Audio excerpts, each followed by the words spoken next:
day 4. We are on Thursday, September 3rd, 2020. Again, if you're just joining in to the vlog, whatever you would like to call this, I'm just documenting what myself, my colleagues, and my school district is doing as we navigate our way through teaching this school year through COVID-19 and trying to figure out how to provide the best education for all of our students in our district. Again, my name is Peyton Bush. I teach middle school science in the Iowa City Community School District, and we are at the end of day 4 for what they would call teacher in-service days. We get about a week that teachers are back on contract, where they have meetings, professional development, time to plan, prep, all of that. We get about a week of that here in Iowa City before students show up. So our first day with kids will actually be next Tuesday, September 8th. We're going to start the school year with a four-day work week, which will be good for students, parents, and teachers involved because we are starting 100% online.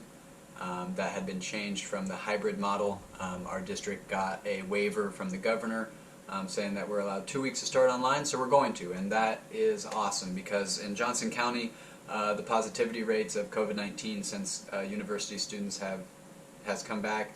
I think if I were to look up now, I mean yesterday, the day before, we were a hair shy or a hair above 20%. So a couple days later, I'm sure that's even higher now, and so just for precaution, we're starting online, which is what our district wanted to do originally. However, whenever we did share our plan with the governor and the Department of Ed, we got shut down really quick. But things have passed, things have changed since then, and we get 2 weeks of online, and we will reassess kind of the middle of that second week if we will come back in person or if we will continue to do then another 2 weeks online as well. It really is just going to be a base-by-base cases, which is good and bad. I really truly think that our original online off-site model is better than what the governor is allowing us to do. We were originally supposed to start school August 24th. In our original online model, we were going to be online until first week of October.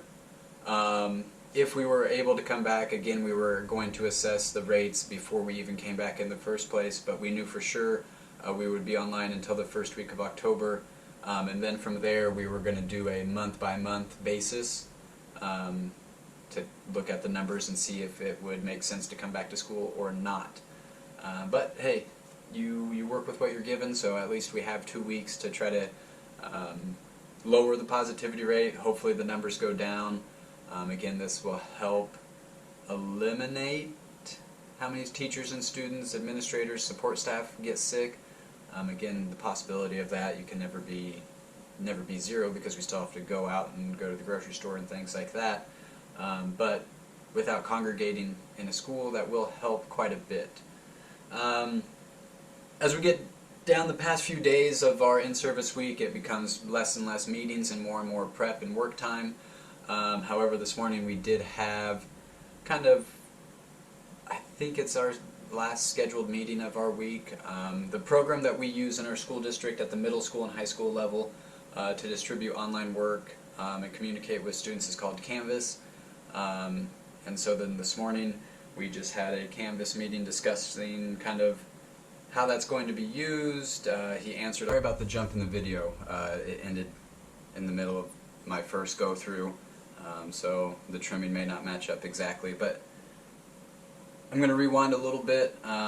So as I was saying, we're on day 4 of our in-service. We had one final kind of organized meeting this morning, and the rest of today and tomorrow is essentially work time, prep time, collaborating with colleagues, things of that nature.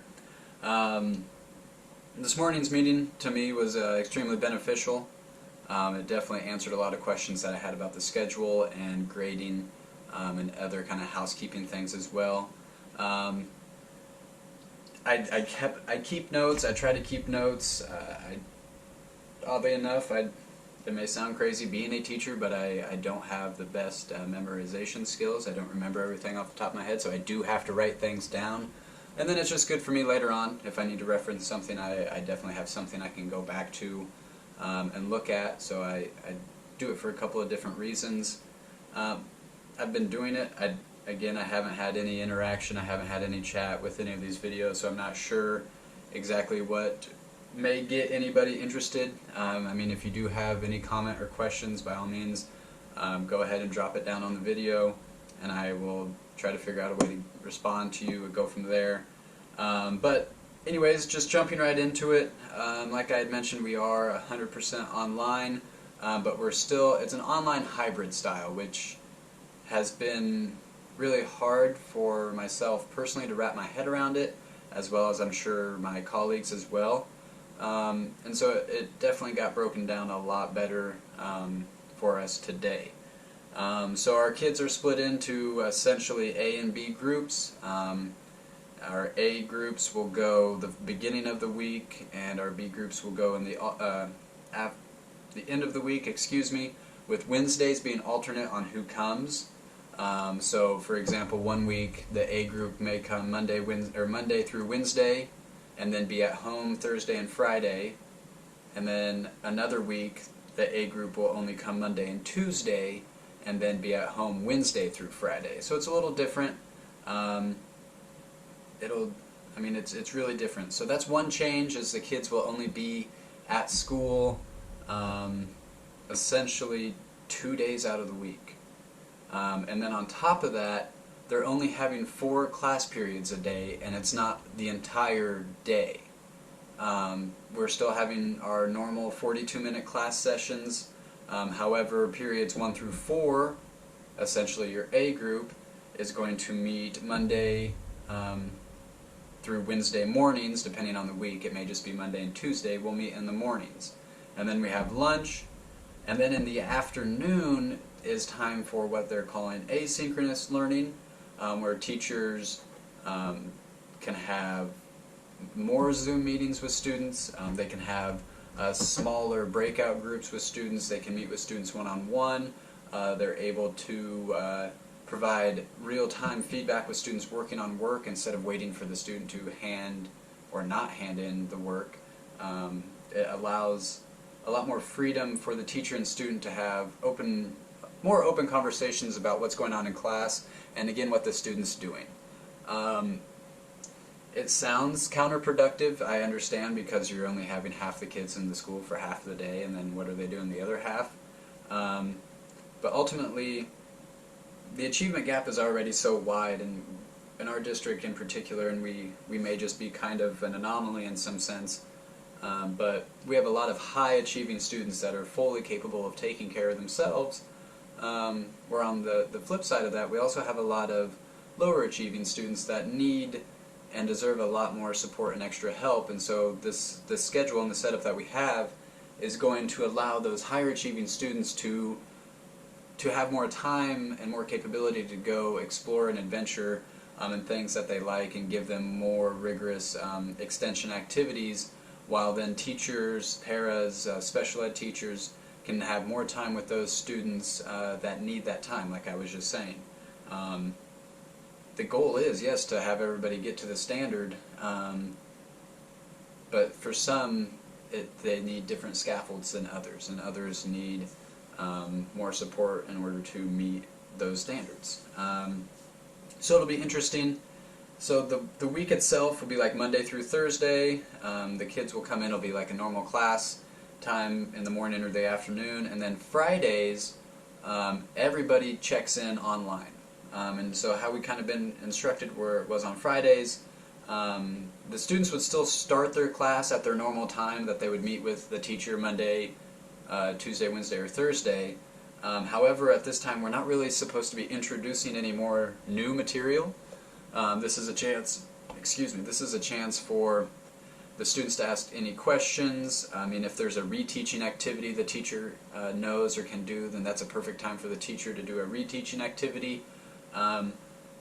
and it doesn't have to last the entire 42 minutes. And that, I will admit, that's to me kind of odd, because I know it's Friday. I know some teachers probably don't have an 8th period class, and so then technically their teaching would end at like 3:15 or 3:10. So it'll be interesting to see, I guess, how that happens. And I bring up that 8th period part because if you don't have to have your class for the entire time, and if you're not in the building, once you're done with your students' 7th period, who's say that you don't just leave for your weekend or whatever? But again, there will probably be fewer teachers do that than most. I don't know why I had that thought, it came to my head. Another thing,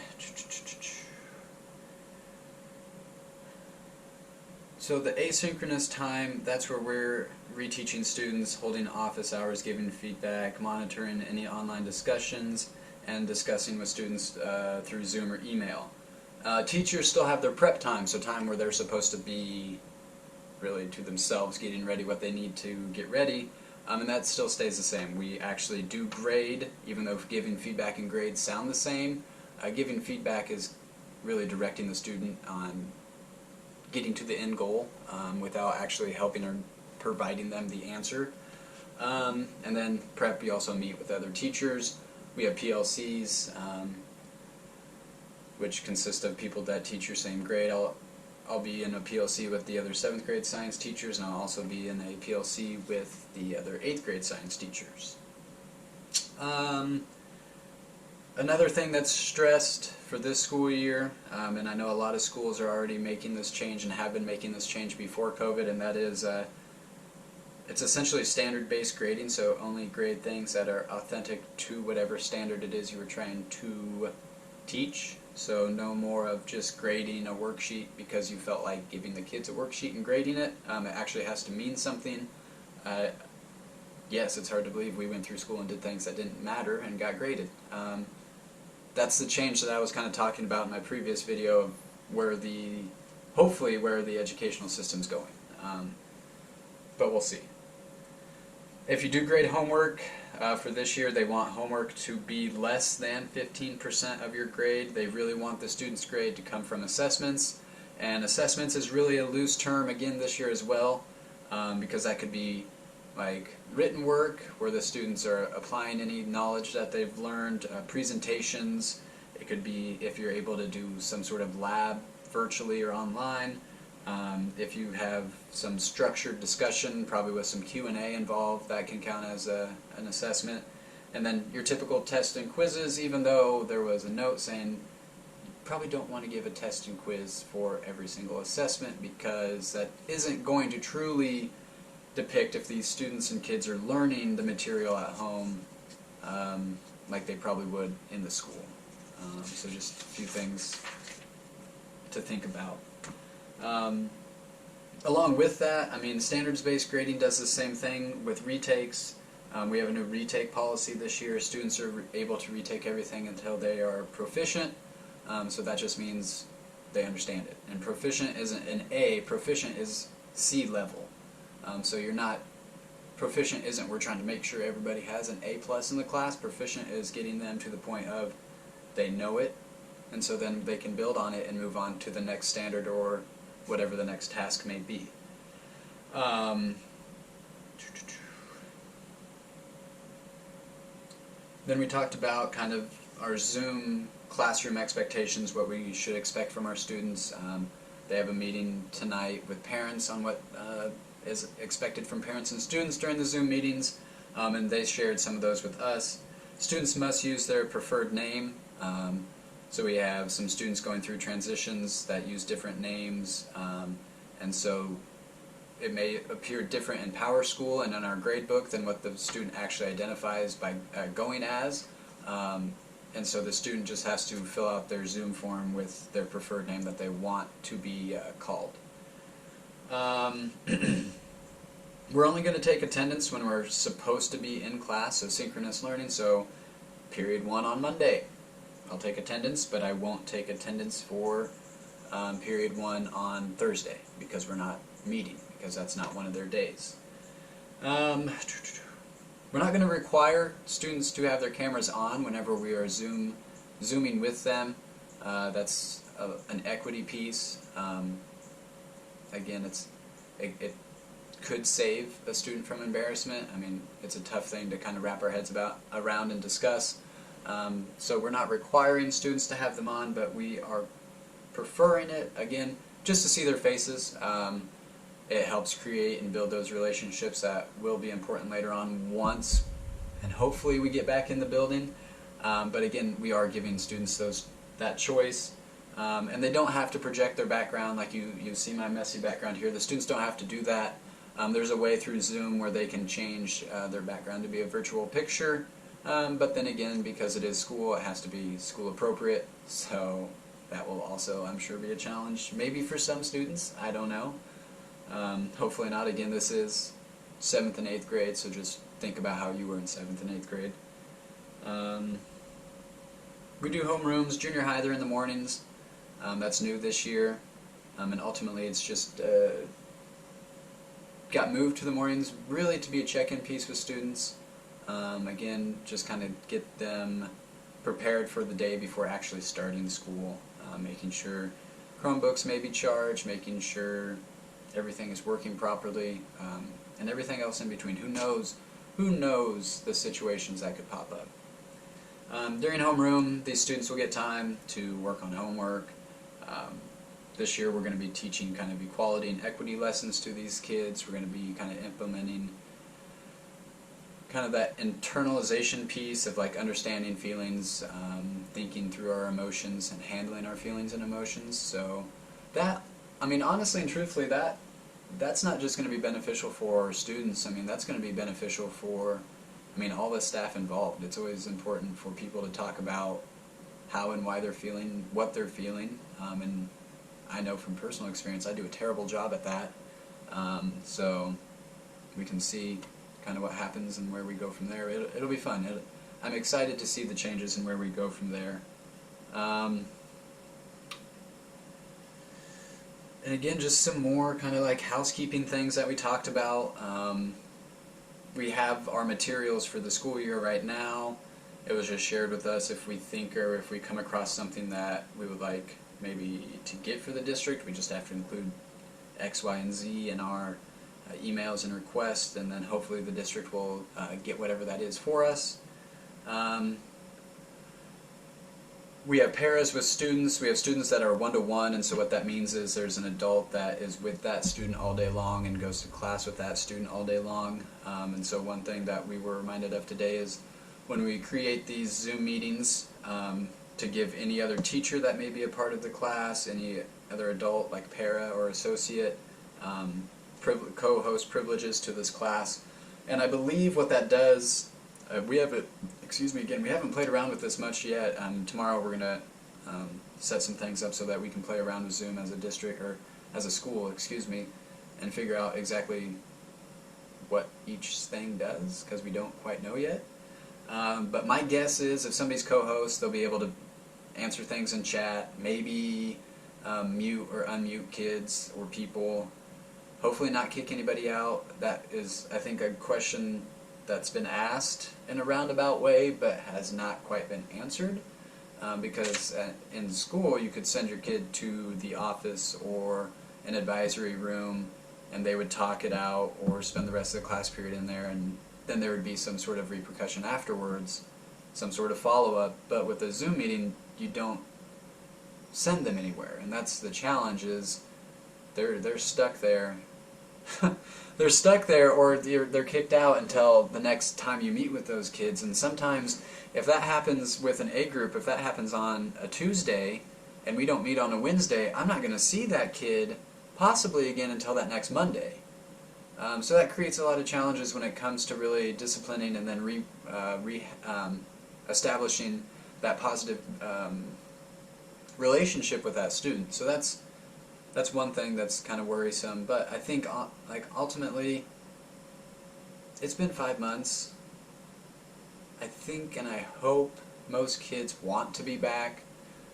So we might not see a lot of distractions or blurting, acting out for the first little bit, just because it's all shock, brand new, what it is we're doing. But then also we're back in school for the first time in almost half a year, and it's 7th grade, it's junior high. These kids have never quite been there yet, so I don't know. We'll find out.